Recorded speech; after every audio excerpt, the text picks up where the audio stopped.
Kain putih kuning atau yang lazimnya disebut wastra putih kuning oleh umat Hindu di Bali selain digunakan sebagai pakaian sembahyang, biasanya digunakan untuk menghias sejumlah pelinggih. Apa sebenarnya makna warna putih kuning tersebut? Dihimpun dari berbagai sumber, banyak pandangan tentang wastra putih kuning.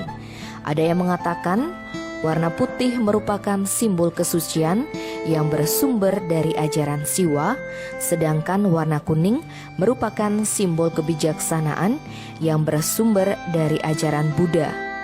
Sebagaimana diketahui, Siwa dan Buddha merupakan ajaran besar yang sempat berjaya di Nusantara beberapa abad silam. Bahkan, Empu Tantular dalam kitab Sutasoma menuliskan Bhinneka Tunggal Ika Tanhana Dharma Mangrua yang diterjemahkan menjadi berbeda tapi tetap satu, tidak ada kebenaran yang mendua. Pandangan lain menyatakan bahwa warna putih merupakan simbol dari purusa atau unsur kejiwaan, sedangkan warna kuning adalah simbol perdana yakni unsur kebendaan. Dua unsur inilah yang menyebabkan manusia bisa hidup di dunia.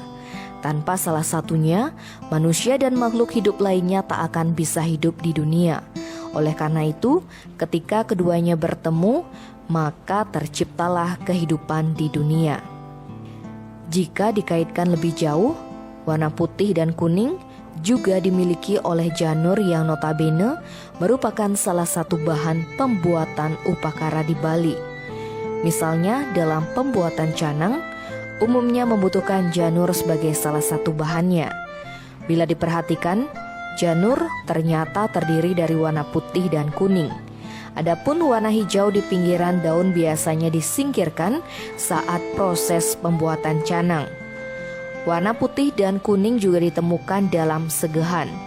Segehan putih kuning biasanya dihaturkan di bagian bawah pelinggih.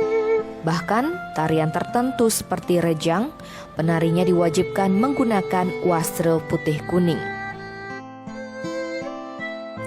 Berkenaan dengan hal itu, Jero Pinadita Ketut Pase Swastika menyampaikan, warna putih dan kuning memang sangat lekat dengan kehidupan masyarakat Bali yang religius.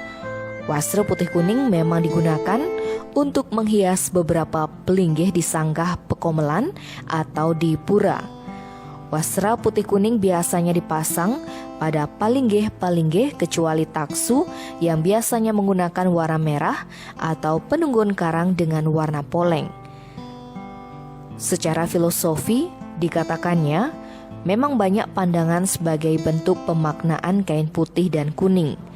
Namun, menurutnya, perpaduan warna putih dan kuning merupakan simbol kesejahteraan. Lebih lanjut disampaikannya, karena tidak adanya ketentuan pasti mengenai wastra pada pelinggih, banyak umat yang kemudian membuat motif wastra.